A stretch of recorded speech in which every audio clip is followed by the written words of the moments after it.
las infraestructuras y las decisiones en materia de movilidad tienen que apostar por el transporte público colectivo a costa del privado, apuntar a la reducción del consumo energético, no solamente de las emisiones, en fin, apuntar en lo que cuando se analiza parece que todo el mundo estamos de acuerdo, pero que a la hora de tomar decisiones no ocurre así.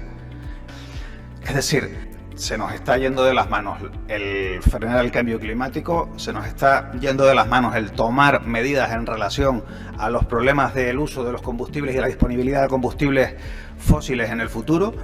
y también se nos están encendiendo advertencias diciendo la movilidad en vehículo privado eléctrico a la escala del vehículo de combustión no es viable, y dejando de lado cosas temporales como el hecho de que en Canarias un estudio reciente de una serie de investigadores de la Universidad de Las Palmas planteara que el coche eléctrico supone mayor cantidad de emisiones de CO2 a la atmósfera que el coche de combustión por el tipo de producción de electricidad que tenemos. Al final, nosotros aquí lo que vemos es un negacionismo implícito de todo esto, es decir, estamos hablando de cambio de modelo, de movilidad, con todo lo necesario que es, y al final seguimos planificando, sigue estando ahí la vía de cornisa, sigue estando la vía exterior, sigue estando pues lo que se ha aprobado ya, la variante de la TF5 que rodea por el sur el aeropuerto de Los Rodeos, en donde en la propia memoria descriptiva se dice literalmente que a medida que existe una mayor capacidad vial, la cuota de transporte público baja en cualquiera de los escenarios, refiriéndose a esa infraestructura. Es decir, que la propia memoria descriptiva, el propio planeamiento de esa infraestructura está diciendo que va a dañar al transporte público colectivo, que es una de las vías de salida hacia la movilidad sostenible. Pues en fin, yo creo que hay que hacer un breve repaso a algunos datos oficiales. Por ejemplo, el Plan Territorial Parcial de Ordenación de la Comarca Metropolitana decía hace ya años que en cuanto a dotación de carreteras no hay escasez en el área metropolitana, ya hay una alta densidad si se compara con otros territorios. Y en alguna ocasión he mencionado también en este pleno el dictamen sobre movilidad del Parlamento de Canarias del año 2019, en donde hablaba de que construir nuevas vías de alta capacidad incentiva el uso del coche, incentiva la movilidad privada,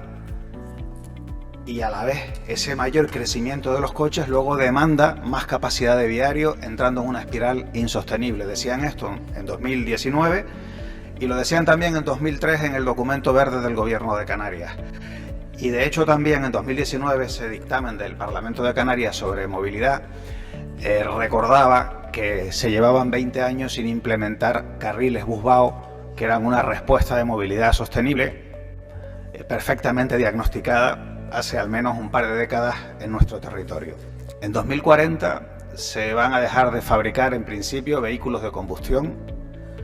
Sabemos que hay toda una serie de luces naranjas y rojas encendidas con el tema de que estamos llegando a los picos de producción de petróleo y de combustibles fósiles. No solo ya el problema del cambio climático, sino que probablemente en algún momento los precios de los combustibles fósiles empiecen a subir y empiecen a convertirse en un factor de disuasión y de cambio modal. Creo que el cambio modal al final va a venir lamentablemente por la vía que estoy diciendo. Y a la vez seguimos con la respuesta del coche eléctrico, que en el Plan de Canarias sobre el coche eléctrico pues se plantea que en 2040 tengamos casi 1.600.000 coches eléctricos, habiendo sustituido prácticamente al parque de vehículos de combustión. Se plantea una reducción del 20% del parque de vehículos, pero se plantea una movilización del vehículo eléctrico que realmente hay un montón de estudios que están advirtiendo también que pasar a eléctrica la movilidad privada, la movilidad en coche, hacerla eléctrica a la escala de la movilidad en combustión en términos generales significa una demanda de litio, cobalto y otros minerales absolutamente necesarios para las baterías que no tienen recorrido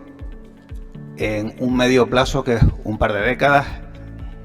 independientemente de que son coches que cuestan probablemente el doble que los de combustión, duran mucho menos, etcétera, etcétera. Y creo que a medio plazo, y estas son decisiones que al final están pensando en el medio y en el largo plazo, la única opción que da un cierto optimismo y una cierta esperanza a la viabilidad de nuestro sistema de movilidad es poner fin a este planeamiento. Nosotros evidentemente no podemos apoyar esta moción porque entendemos que lo que defiende es más de lo mismo y no vamos a apoyar esas infraestructuras de movilidad viaria que incentivan el coche y la insostenibilidad. Gracias.